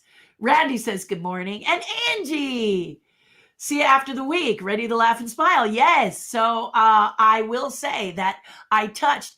One of the things that I've learned, because I go live as much as I do, it is my obligation to at least address some of the things that are happening. So I continually want to say, look, wear your mask, social distance, because if you think of COVID as a villain, and he sees you without a mask and you're not social distancing, he says, all right, there is another.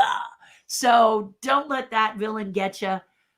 It's not hard to, so good for you. Good morning from Leo. And Liz Reed's having a sort out of her Disney clutter. Isn't that happening to all of you? Me, it's my garage.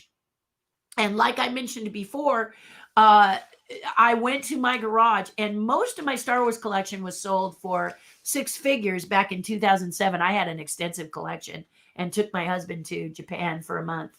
But these came from that garage search. So I feel you, Liz Reed. And this is the tribe, one of the tribe gifts on Patreon. So and from 1983. So that was exciting to find those. So Liz, I'm with you. I'm sure a lot of you, maybe you're fixing up your place or fixing your garden up or giving your things a new coat of paint or whatever. Me, it's cleaning my garage, and Liz sorting through her Disney clutter, because if it is clutter, you could sell some of that off or gift it or whatever, and then make room for new stuff as it comes available, stuff that really matters to you. Rose says she misses seeing us at the different events. Yeah, the virtual hugs and the Zoom are getting tiresome a little bit, but not because it's Zoom. It's just because we really want to. I'm a face-to-face person, as is Rose and Bob Burdine. We come from that hi, how are you, and want to talk to you face-to-face. So I do miss that very, very much. I'm not even going to lie. Yeah, so it's great. And Rose, you're right. I do miss it. I miss the Disneyana fan club. I really do. Those events, I usually do a demo, and I talk to people. They share with me their stories, their art, young people. One of the things that was great about the Carvers and Creatives, if you saw that show, is Matt has a daughter and she wants to do puppets, and I was able to sort of chat with her a little bit about puppets and how I'm going to do a class, and she wants to sign up. So more on that later. Hello, Deanna. She won one of the treasure chests last month. Susie, how are you? I love when you join me. I really, really do. And thank you, Bonnie. How neat. Oh, I know. Heartbreaking. Leo says Tommy, but 93, that's a good life, isn't it? I want to be 150, have all my faculties and be 150. Cause I think I could really rock 100 years old. I'm 63 right now. So that's my goal, 150. And Tommy was a lot of fun. The thing about Tommy Lasorda is, that he was, when you're on camera, you have a persona. Your persona is not necessarily you. In this case, it has to be me because I have to be authentic. But when you're an actor or you're a sports announcer, it's kind of like a character that you put on. And so he had a really fun one, and he did a lot of commercials and stuff as well. It worked really well for him. So, and someone I don't know a lot of people in sports, but it's amazing. Yeah, Deanna, he had a long life, and it was a good long life, wasn't it? And a good person, a really fun. I always thought he was kind of a funny, quirky, fun kind of person. And like I said, I know who he is. So I don't follow sports. I'm not sports minded. I'm just not. So I used to watch hockey years ago, but the only way I'm sports minded is my husband's father, who has also passed, Keith Jackson, when he did a 50-yard line broadcast for his retirement at the Rose Bowl. I was up in the booth, not where he announced, but next door to watch it. And that was a way to watch sports. So I do enjoy that. And he was surprised. My best friend in Canada texted me when it happened. I replied, "What do you mean taken over?" I thought she was joking. Yeah, you were in shock at work. Bonnie, you're so right. Okay, so my husband, I go see my husband after the broadcast or after my Zoom call with my tribe on Wednesday, and I see this. What? My husband said, "Look what's going on." Yeah, all I could think of is many people were wearing "Make America Great Again," and it wasn't looking so great, was it? You need to cheer the historic beginning of the day, Wednesday, with the election from Georgia. That is kind of a miracle, because I think a lot of people didn't think that was going to happen. And now that's quite a surprise. So we'll see what happens, right? We've got a lot of things that could really be good. Yeah. A different world on Wednesday. Yes, absolutely. A different world on Wednesday. I got to tell you, it was surreal. It was like looking at Iran or Iraq, a foreign country. And, people fearing for their lives. One woman, a senator from up north here in California, she was interviewed afterwards, and she said that they took them all and sequestered them in a secret room. Right? You all know this. I'm not saying anything, but she couldn't stay because they weren't social distancing and there were too many people without masks. So she said, "You've got to take me somewhere else. I can't stay in this room. We're too close." And so they did. They put her in her office. And she said the downside of that was she wasn't as privy to everything that was going on because she was outside of it. But she said she just couldn't stay there. And this is the kind of leadership that I love. Okay, so good for her, and yay. Sharon says, Bruce Willis. Yeah, Bruce. You are so cute, and I love you. Thank you for just calling that out. Hello, all to Nate. Yes, hello. I was 21 when I saw it in college. It was epic, says Sharon. I saw every Star Wars in the theater, and it was such a gift to us nerds. It was magical. Sharon, you can remember, as I remembered, that at that time, it was nothing but those cheesy love stories. The Way We Were, love story. Ugh, I thought any more sugar and I was going to have, I was going to be sick. So it was so great to see that. And now the other people are kind of like, do we really need another Marvel movie? Because there's all kind of fantasy all around us, things like Game of Thrones and just, it's wonderful. It's wonderful. It's wonderful. Thank you, Star Wars. It's lunch with Terri. Thank you, Mark. I should be thinking about lunch. Morning, Johnny Johnson. How are you feeling? How are you? Are you back to work? Is Disney World still open? Because I noticed Florida's got a lot of a breakout there too. So I was curious about that. I have yet to watch it, or any Disney Plus for that matter. Nate, it's wonderful. I'm sorry if I gave you some spoilers. Leo said he thought it was long enough that I could, but you'll still love it. It's got some great stuff. And there's nothing like seeing The Mandalorian, and there's nothing like seeing a lot of those other shows on there. It's got me full of joy, lots of joy. And thank you, Leo. Dave Filoni, Clone Wars. Good job to both of them. Seriously, good job to both of them. Just don't let the producers get too much into what you're doing. Okay, you're doing great. Stay strong, please. Stay true to your media. Yeah. Leon says, rumor says Luke will be. I don't mind Luke being back. I just don't want it to be a CG version of Mark Hamill.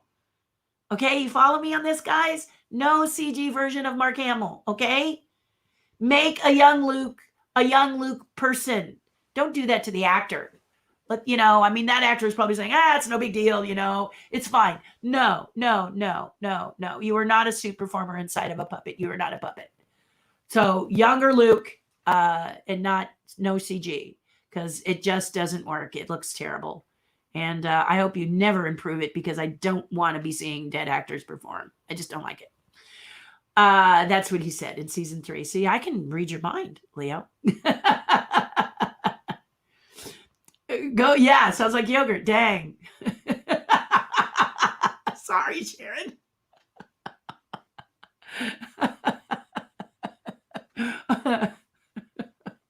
That's me for you.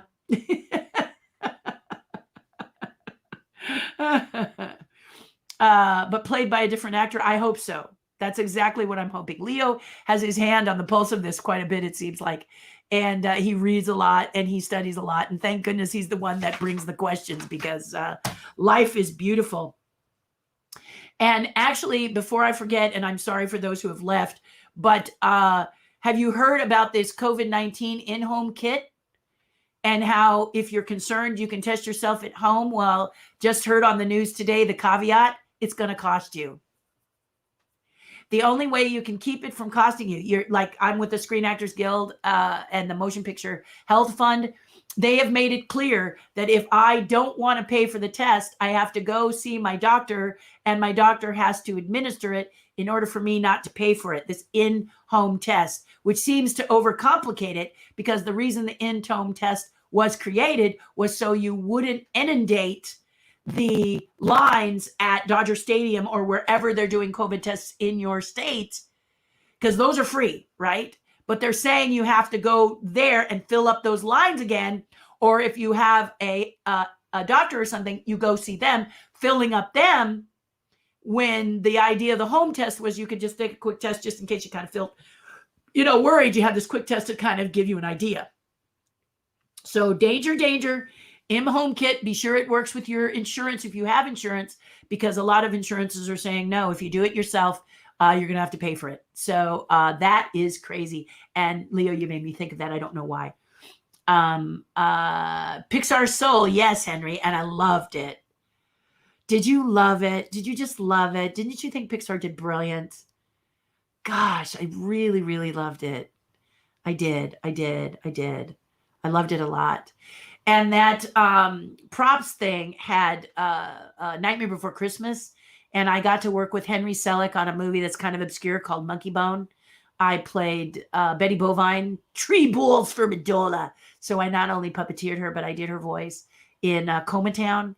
If you want to watch it, it's not really a great movie. When Henry Selick had us at the screening, all he said was, "I'm sorry." So that doesn't feel good. But it was great to see Henry, and he actually invited me up to his studio in San Francisco where I could watch the stop motion animators animate. They are kind of lone wolves, a stop motion animator. So a lot of times they don't want people observing. But Webster Concord, he was an up and coming animator who is now quite brilliant and quite well known. But he shared his time with me, and I'm always grateful. And he's a brilliant, brilliant person. And I got to see how the process actually works from someone professional. So it was lovely. Bonnie says she paid $30 for Mulan, movie night with a friend. Remember being it beautiful, but not emotionally connected to it. Exactly, Bonnie. My words, exactly. You took the words right out of my mouth. Inside Pixar was amazing as well. Yes. These are the things that I love because I've never got to go to Pixar. There was a time I was supposed to, but it didn't come to fruition. Not everything happens for me. But it was lovely. It was just, I thought that movie was really good, and I'm glad to see it was. What's your take on Earth to Ned, the new heads? Oh, I did not like that. I was really hoping I would like it, but I couldn't sit through it, Henry. I really had a hard time. I did not. It felt inauthentic. It felt too pushed. Like, we've got to be funny. We're trying to be funny instead of just being funny. Okay, so, Grogu sounds like yogurt. That's just me being me, but it made somebody laugh. In this, it just really feels like they're trying too hard. And I tried to look later in the season, and it's still, I hope they find their feet. It would be nice to have it, but it's not. I couldn't deal with it, Henry. It just, I can't watch it. Love dinosaurs, says Bonnie. Remember coming home from school and watching it all the time. You get to revisit it. And the thing about dinosaurs, I think you're going to see and enjoy is it's not like Lost in Space. Bonnie points out when she was a little girl, she ran home to see dinosaurs. I ran home to see Lost in Space. And when it finally gave me the opportunity to watch it as an older person, I could not watch it. It was so cheesy. I couldn't take it. So you will not have the problem with dinosaurs. Dinosaurs shows have won awards for how good the writing was on that show.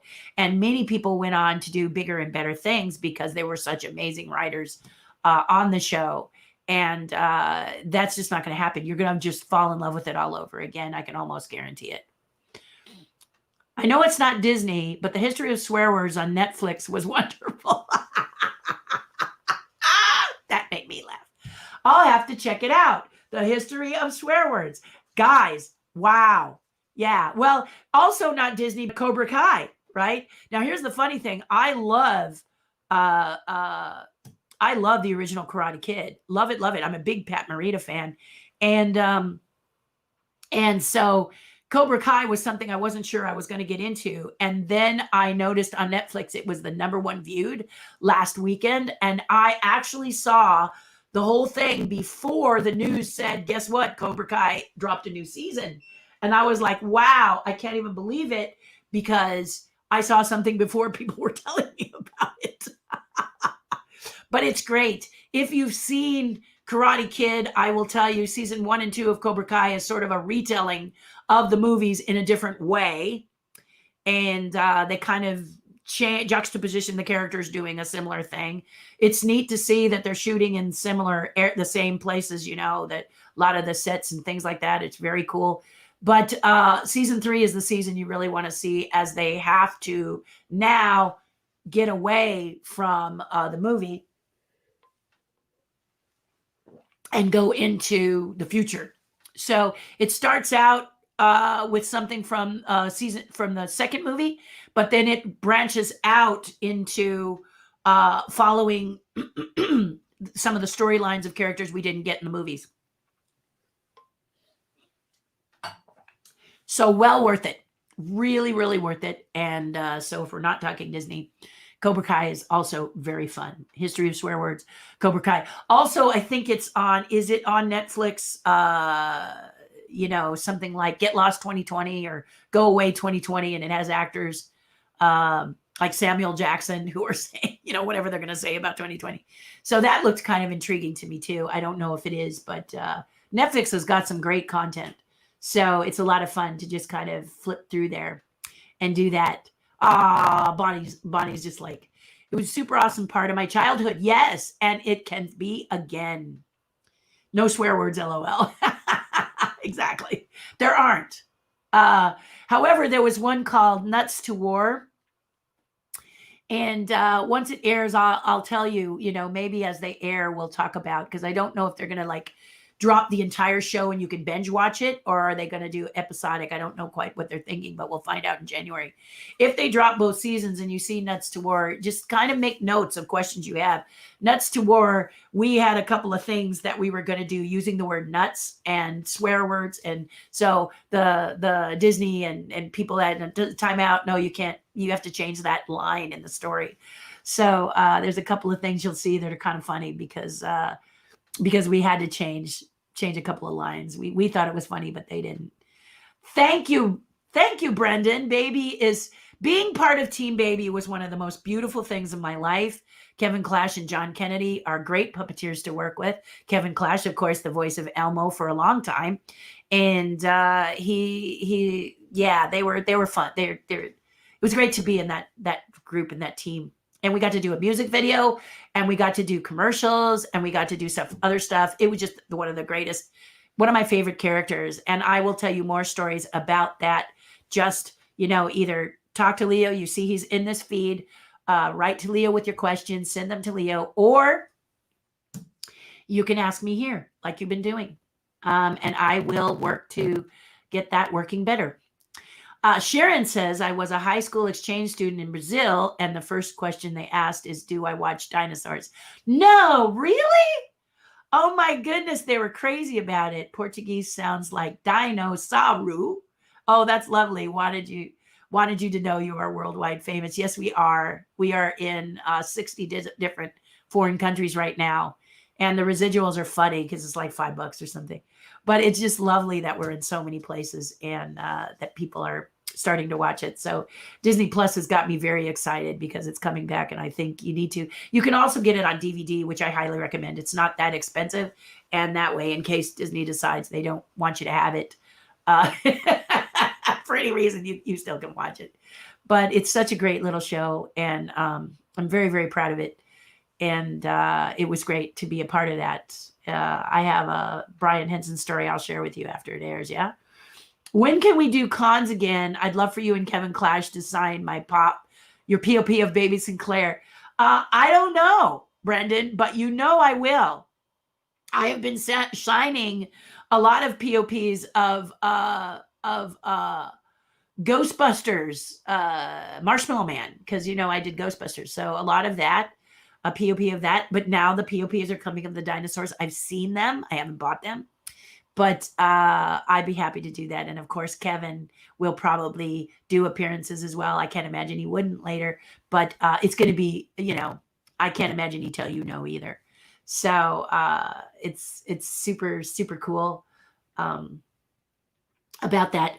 And for those of you who are interested in Ghostbusters, I will post, I'll pull up a banner that shows you how to get to a fellow, my friend Thomas, who did a Zoom with me last week. And you can actually opt in for a Ghostbusters autograph. He has some things that you can autograph that we've agreed upon, and you can tell him if you want to do that.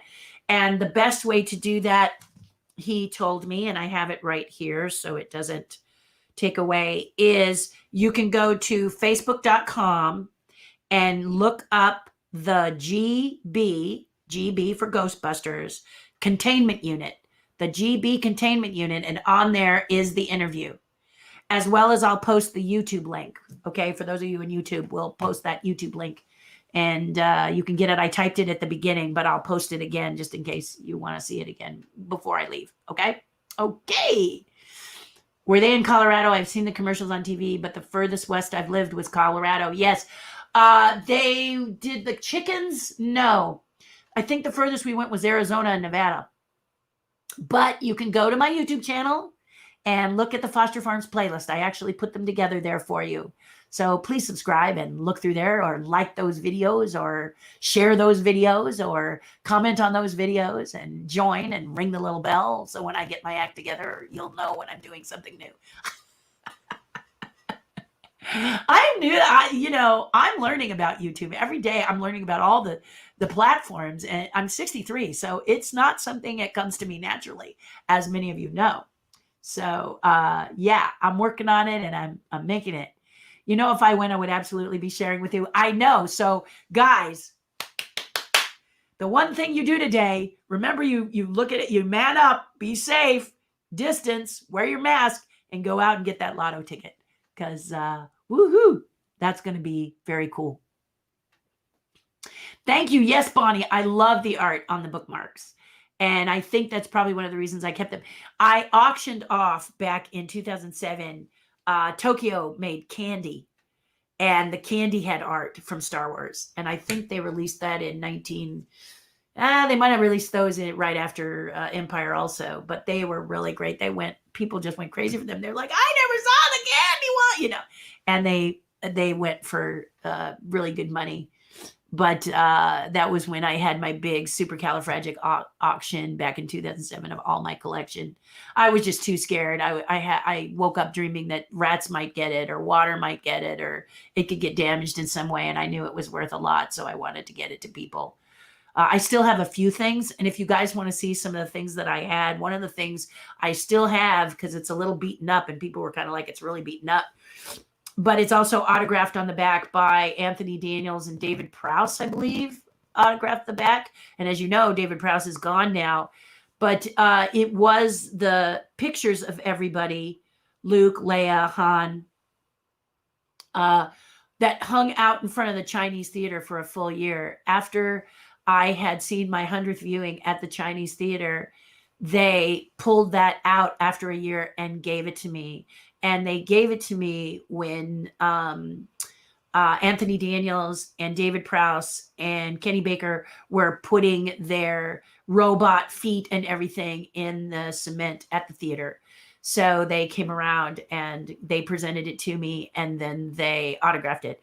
But it didn't sell in the auction. So if you want to see that, put that in the, let Leo know, or the next time we do the AMA, which will be next Friday, I'm more than happy to pull it out and show you. Okay. But give me some running room. So be sure to let me know, because it's in my garage.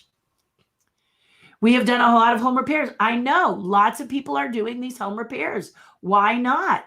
You're sitting there staring at your walls. I'm cleaning like a crazy person. And here in California, it's been announced, as much as I don't like it, Nate, no rain for Terri. People up north are getting all the rain. Southern California, now we're getting a lot of lovely snow, but we're getting no rain. And so that's kind of the downside. The upside is, for 10 days at least, I've got nothing but sunshine, so I can clean my garage safely without worrying about rain coming down and messing it up.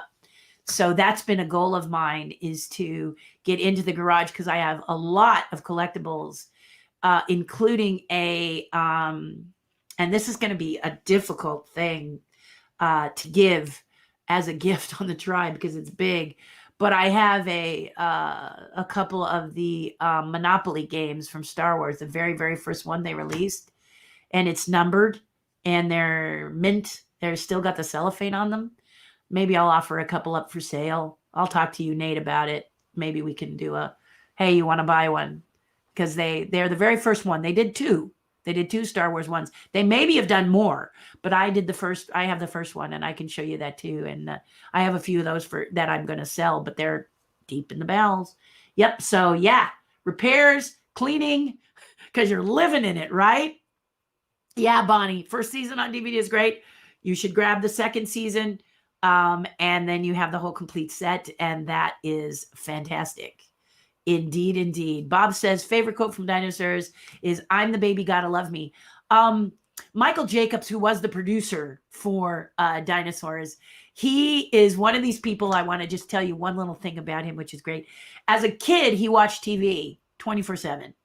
And his parents kept saying, stop it. You'll amount to nothing if you keep watching TV. And Michael, at that time, it was one of the most successful producers. He could still be. I haven't really followed him, but he just exploded into this amazing producer. And there wasn't any show on television that I can think of that he couldn't tell you time it was done, who was in it, the history of it, how it was created.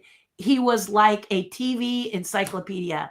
It was glorious to talk to Michael Jacobs and to hear his stories about television. So we would try to stump him as the cast of Dinosaurs, and you just couldn't do it.